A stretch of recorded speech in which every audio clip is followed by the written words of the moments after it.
मेरे प्यारे आका सल्लल्लाहु अलैहि वसल्लम के प्यारे दीवानों, अब आप समझें, हम और आप सब कुर्बानी करते हैं। ये कुर्बानी हजरत इब्राहिम अलैहिस्सलातु वत्तस्लीम की सुन्नत है। लेकिन आप देखें, सहाबा ने हुजूर से पूछा, मा हादिहिल उदाही या रसूल अल्लाह सल्लल्लाहु अलैहि वसल्लम, ए अल्लाह के रसूल, ये कुर्बानियां क्या हैं? कुर्बानी क्या है नहीं पूछा। कुर्बानी क्या है ये नहीं पूछा, कुर्बानियां क्या हैं। और हजरत इब्राहिम की पूरी जिंदगी उठा करके देखो तो कहीं वतन कुर्बान, कहीं जान कुर्बान, कहीं औलाद कुर्बान, सब कुछ कुर्बान करते हुए हजरत इब्राहिम अलैहिस्सलातु वत्तस्लीम की हयात तैयबा आपको नजर आएगी। मेरे प्यारे आका सल्लल्लाहु अलैहि वसल्लम के प्यारे दीवानों, जब पूछा गया कि ये कुर्बानियां क्या हैं, तो सरकार सल्लल्लाहु अलैहि वसल्लम ने फरमाया, ये तुम्हारे बाप हजरत इब्राहिम अलैहिस्सलातु वस्सलाम की सुन्नत मुबारक है, सुन्नत अबीकुम इब्राहिम, ये तुम्हारे बाप हजरत इब्राहिम अलैहिस्सलातु वत्तस्लीम की सुन्नत मुबारक है। अब आप देखें मेरे प्यारे आका सल्लल्लाहु अलैहि वसल्लम के प्यारे दीवानों, इस दुनिया में आने वाले हर शख्स को इस बात को जहन के अंदर रखना चाहिए कि ये दारुल इब्तिला है, यहाँ कुर्बानियां दरकार हैं, यहाँ कदम कदम पर ईसार दरकार है, कदम कदम पर अल्लाह अज़्ज़ व जल्ल की राह के अंदर कुर्बानियां मकसूद हैं। कभी जान की कुर्बानी, कभी माल की कुर्बानी, कभी ख्वाहिश की कुर्बानी, कभी अपनी अरमान की कुर्बानी। ये सारी कुर्बानियां अगर दे दोगे तब इन कुर्बानियों का सिला अल्लाह तुम्हें दोनों जहां में अता फरमाएगा। अब आइए मैं समझाता हुआ चलूं। मेरे प्यारे आका सल्लल्लाहु अलैहि वसल्लम के प्यारे दीवानों, कुर्बानी के हवाले से आप पहला मसला देखें तो आप और हम जब जानवर ज़बह करने के लिए तैयार होते हैं तो यही तो पढ़ते हैं, इन्नी वज्जहतु वज्हिया लिल्लज़ी फ़तरस समावाति वल अर्ज़, पढ़ते हैं ना। कभी इसका मतलब भी सुना आपने? कभी मतलब भी समझा?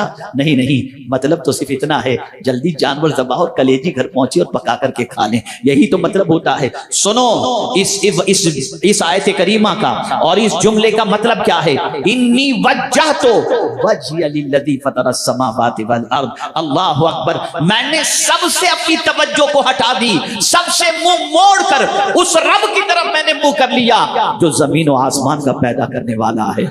क्या हमारी तवज्जो कुर्बानी के वक्त अल्लाह की तरफ होती है? नहीं नहीं, हमारी तवज्जो उस तरफ नहीं होती जिस अमल के बारे में अल्लाह के रसूल सल्लल्लाहु अलैहि वसल्लम ये फरमाते हो कि कुर्बानी के जानवर के खून के कतरे के जमीन पर गिरने से पहले अल्लाह ताला कुर्बानी करने वाले की मगफिरत फरमा देता है। आप मुझे बताओ, इतनी बड़ी इतना बड़ा अज्र जिस अमल पर अल्लाह ने रखा हो, क्या वो सिर्फ गोश्त खाने के लिए हो सकता है? नहीं नहीं, आइए मैं कुरान की रोशनी में समझाऊं, पैगाम कुर्बानी को समाअत करें कि कुर्बानी का पैगाम क्या है। अल्लाहु अकबर, मेरे प्यारे आका सल्लल्लाहु अलैहि वसल्लम के प्यारे दीवानों, दौरे जाहिलियत के अंदर कुफ्फार जब कुर्बानी करते तो कुर्बानी का गोश्त काबे की दीवार पर लगा दिया करते और उसे वहां पर खून, काबे की दीवार के ऊपर खून लगा दिया करते। ये दौरे जाहिलियत का कानून था। मुसलमान हज करके जब लौटे तो उन्होंने सोचा हमें भी ऐसा ही करना चाहिए, तो उन्होंने जब कुर्बानी के खून को काबे की दीवार से लगाना चाहा, अल्लाह ने आयत नाजिल फरमा दी, लन यनालल्लाह लुहुमुहा वला दिमाउहा वलाकिन यनालुहु तक़वा मिनकुम। अल्लाह की बारगाह के अंदर तुम्हारा खून भी नहीं पहुंचता, तुम्हारा गोश्त भी नहीं पहुंचता, अगर उसकी बारगाह में कोई चीज पहुंचती है तो तुम्हारे दिल का तक़वा पहुंचता है, अल्लाह का डर तुम्हारे दिल में कितना है ये पहुंचता है। अगर कुर्बानी करने वाला इस नीयत से कुर्बानी कर रहा है कि गोश्त खाऊंगा और मजे करूंगा, आप जरा सोचो उसकी नीयत में कितना फतूर है, वो इस नीयत से कुर्बानी कर ही नहीं रहा। अल्लाह अकबर। हालांकि कुर्बानी के हवाले से नीयत यही होनी चाहिए कि मखसूस जानवर को मखसूस औकात के अंदर अल्लाह के तकर्रुब की नीयत से कुर्बानी करना, ये नीयत है इस कुर्बानी की। किस लिए कुर्बानी करो? ताकि अल्लाह का कुर्ब नसीब हो। ये कुर्बान लफ्ज भी जो है ना, ये कुरान से है और ये अरबी है। मेरे प्यारे आका सल्लल्लाहु अलैहि वसल्लम के प्यारे दीवानों, ये कुर्बानी अल्लाह से करीब कर देती है, ये कुर्बानी अल्लाह के कुर्ब की दौलत अता करती है। इंसान ये समझ रहा है कि जानवर के हलक पर छुरी चल रही है, नहीं नहीं, हजरत इब्राहिम अलैहिस्सलाम ने कौन सा जानवर खरीदा था? कोई जानवर तो खरीदा नहीं था ना, अपने बेटे की गर्दन पर छुरी चला रहे थे। ऐ रसूल आज़म सल्लल्लाहु अलैहि वसल्लम के दीवानों, जरा मुझे ये बताओ, ये कुर्बानी तो हजरत इब्राहिम की सुन्नत है, फिर हजरत इब्राहिम ने तो जानवर पर जो है छुरी बाद में चलाई, लेकिन आप मुझे बताओ उससे पहले हजरत इब्राहिम इब्राहिम ने तो अपने बेटे को लिटाया था और बेटे की गर्दन पर छुरी चलाने के लिए तैयार हुए, और कुरान कहता है वफदैनाहु बिज़िबिहिन अज़ीम, अल्लाह अज़्ज़ व जल्ल ने उनकी जगह पर फिदिये के तौर पर मेंढे को लिटा दिया और वो अजीम कुर्बानी हो गई। आप मुझे बताओ, हजरत इब्राहिम अलैहिस्सलाम मेंढा खरीदने नहीं गए थे, हजरत इब्राहिम अलैहिस्सलाम जानवर के लिए पैसा नहीं दिए थे, तो फिर ये कुर्बानी हजरत इब्राहिम की सुन्नत क्या है? जवाब मिलेगा, हजरत इब्राहिम अपने लखते जिगर की गर्दन पर छुरी चलाकर ये दर्श दे रहे हैं कि सुनो, जिस जिससे तुम्हारी मोहब्बत है उन सारी मोहब्बतों को खुदा की मोहब्बत से बढ़कर नहीं रखना। अगर खुदा तुम्हें हुक्म दे देता है बेटा कुर्बान कर दो, तो रब की रजा के लिए बेटा कुर्बान कर देना, ताकि अल्लाह अज़्ज़ व जल्ल की खुशनुदी हासिल हो जाए। वो एक जानवर पर छुरी नहीं चल रही थी, वो नफ्स पर छुरी चल रही थी, वो ख्वाहिश पर छुरी चल रही थी, वो अरमानों पर छुरी चल रही थी। आज का मुसलमान ख्वाहिश का गुलाम हो गया।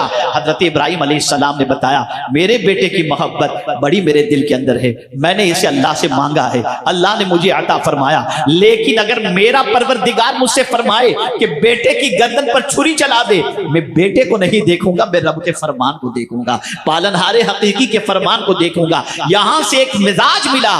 कुर्बानी का सबसे बड़ा पैगाम यह है कि तुम सिर्फ जानवर पर छुरी मत चलाओ, अपनी ख्वाहिशों की पैरवी पर भी छुरी चला दो और आज़म करो, मानेंगे तो अल्लाह की मानेंगे, अपनी ख्वाहिश की कभी मानते हुए नजर नहीं आएंगे। हमने ख्वाहिश को अपना मामूल बना लिया।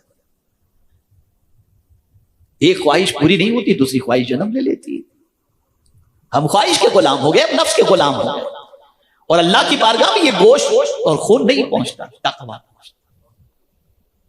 और जितनी भी इबादतें हैं, तवज्जो चाहूंगा, जितनी भी इबादतें हैं वो सारी इबादतें हमें मुत्तकी बनाने के लिए हैं। उसको जहन में रखिएगा, सिर्फ हमें परहेजगार बनाने के लिए।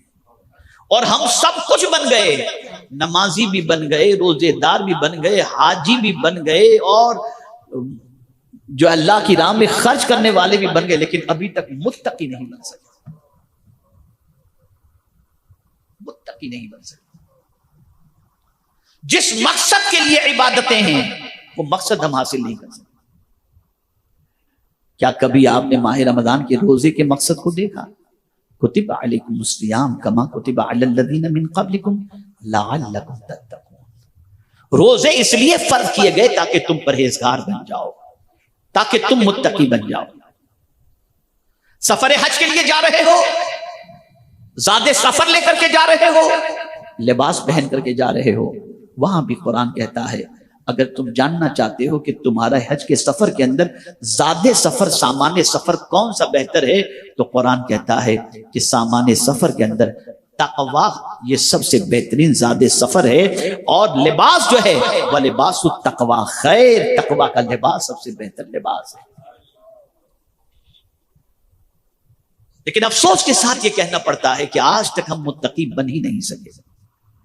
बड़ी मादरत के साथ मैं अर्ज करूंगा, हम में कौन है जो जानवर को ज़बह करते वक्त ये तसव्वुर दे ज़हन के अंदर रखता हो, मौला मैं सिर्फ जानवर ज़बह नहीं कर रहा हूं, मैं आज से अपनी सारी पसंद को कुर्बान कर रहा हूं, अब वही पसंद करूंगा जो तुझे पसंद होगा, और जो तुझे नापसंद हो उसे मैं अपनी जिंदगी से दूर कर देता हूं। ये ख्याल तो आता ही नहीं। जल्दी ज़बह करो, जल्दी चढ़ाओ, जल्दी खाओ, जल्दी पियो, बस मकसद फरामोश हो गया। ऐ रसूल आज़म सल्लल्लाहु अलैहि वसल्लम के दीवानों, हज़रत इब्राहिम अला नबीना अलैहि सलातु व तस्लीम के बच्चे को कुर्बान करने के पूरे प्रोसीजर को आप देखें, और फिर उसके साथ साथ कभी आपने ये गौर किया कि जब अपने बेटे को लेकर के हजरत इब्राहिम जा रहे हैं तो हजरत इब्राहिम की बीवी को जाकर शैतान फूंक मारता है, तुझे मालूम है तेरे बेटे को कहां ले जाया गया? क्या तरबियत थी हजरत इब्राहिम अलैहिस्सलाम की, क्या मिजाज दिया था अपनी बीवी को हजरत इब्राहिम अलैहिस्सलातु व तस्लीम ने। बीवी ने कहा बाप हैं, बच्चे को घुमाने लेकर के गए? नहीं नहीं, वो तुम्हारे बेटे को ज़बह करने लेकर के गए। फौरन कहा हजरत इब्राहिम अलैहिस्सलाम की बीवी ने, भला कोई बाप भी अपने बेटे को तबाह करता है? कहा हाँ, उन्हें अल्लाह का हुक्म मिला है। बस इतना सुनना था कि हजरत इब्राहिम की बीवी ने कहा, हजरत इस्माइल की वालिदा ने, हजरत हाजिरा ने कहा, अगर अल्लाह का हुक्म है तो एक इस्माइल नहीं 100 इस्माइल कुर्बान।